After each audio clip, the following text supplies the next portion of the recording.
God's pronouns shouldn't be he, him. I think they should be they, them. And of course, I've got Bible to back it up. Hi, I'm Jeremy. I'm a deep skeptic, also a pastor.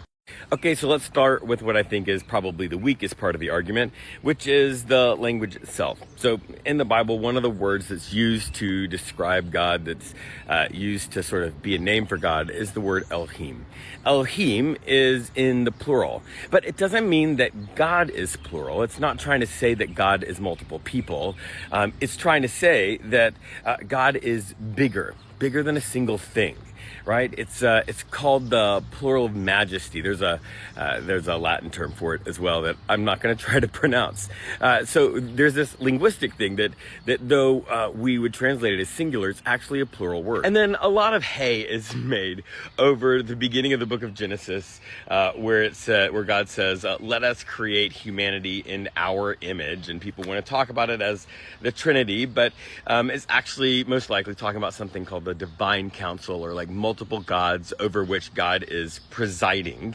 But the important thing there is just to say that, yes, it's talking about the God of the Bible. And yes, it's actually not just using the typical singular pronoun. And let's not stop in Genesis just to say, like, God created humanity in God's image. And then it says male and female, God created them, which, let's just be clear, that means that male and female have identity in God. So God has to contain both the masculine and the feminine according to that verse. But let's talk about the imagery, and that could be the strongest part of the argument, right? So in a patriarchal culture, it's not surprising when you find masculine imagery for God, right? There's father, there's king, there's warrior in the masculine version of that word, like the whole masculine identity, the stereotypical masculine identity, let's just say that.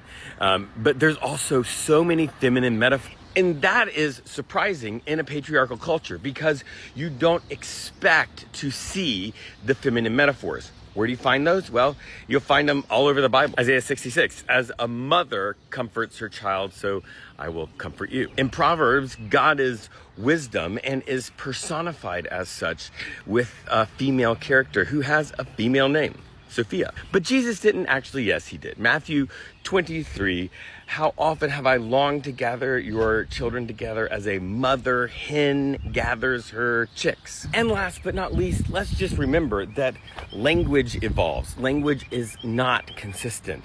And the language of English has evolved to more accurately reflect our experience of life and our experience of gender.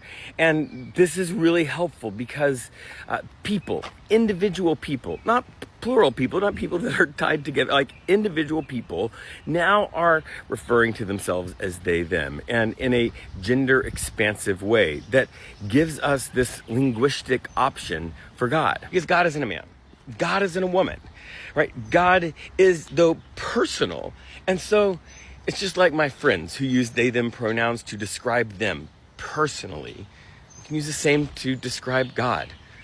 God's pronouns should be they, them. And I know the comments are coming, but let's just be clear. Like, we can rewrite all of theology to support Christian nationalism, but we can't choose different pronouns for God. I mean, come on.